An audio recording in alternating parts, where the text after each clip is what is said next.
जिस दिन हम स्वतंत्र हुए उस दिन स्वतंत्रता के आनंद के साथ साथ एक अत्यंत दुर्धर वेदना भी हमने अपने मन में अनुभव की। वो टीस अभी तक गई नहीं है। अपने देश का विभाजन हुआ। अत्यंत दुखद इतिहास है वो, परंतु उस इतिहास के सत्य का सामना करना चाहिए, उसको जानना चाहिए। जिस शत्रुता और अलगाव के कारण विभाजन हुआ उसकी पुनरावृत्ति नहीं करनी है। उसकी पुनरावृत्ति टालने के लिए और खोई हुई हमारी अखंडता और एकात्मता को वापस लाने के लिए उस इतिहास को सबने जानना चाहिए, विशेषकर नई पीढ़ी ने जानना चाहिए। क्योंकि अब जो पीढ़ी है वो उसके बाद उसने जन्म लिया है, उसको जानना चाहिए ताकि उसकी पुनरावृत्ति न हो, खोया हुआ वापस आ सके, खोए हुए बिछुड़े हुए वापस गले लगा सके। ओटीटी प्लेटफॉर्म्स है, उस पर कैसे कैसे चित्र आते हैं, क्या क्या आता है। अभी तो कोरोना में बालकों के हाथ में भी मोबाइल आ गया और ऑनलाइन तो देख ही रहे, और क्या देखते क्या नहीं इसका कोई नियंत्रण नहीं।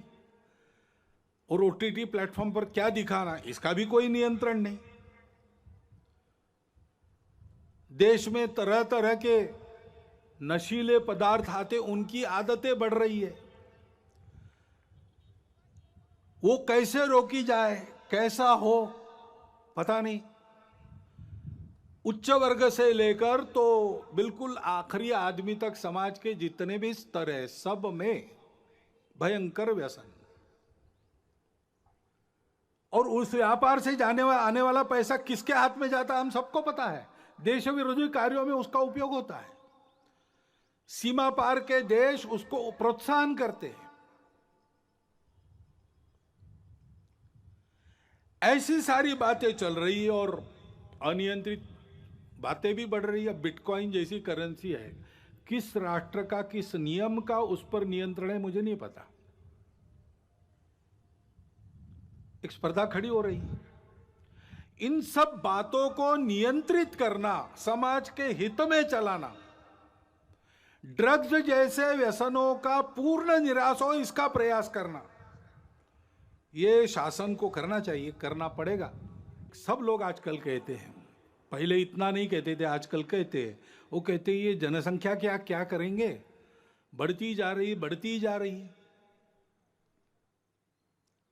तो जनसंख्या नीति तो होनी चाहिए।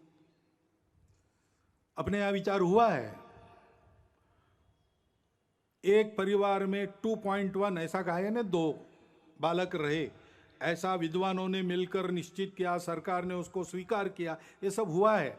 लेकिन हमको लगता है कि एक बार फिर विचार कर लेना चाहिए। क्योंकि 2 बातें, सारी बातों का विचार करना। अभी हमारे देश में, हमारा युवाओं का देश है, 56-57% युवा है। 30 साल के बाद ये सब बूढ़े बनेंगे, उनको खिलाने के लिए भी हाथ लगेंगे। कितने हाथ लगेंगे, कितने लोगों को खिला सकेंगे, और उस समय जितने लोगों को खिलाना है उसके लिए काम करने वाले कितने लगेंगे, दोनों बातों का विचार करना पड़ेगा। इतना हम बढ़ेंगे तो पर्यावरण कितना झेल सकता है।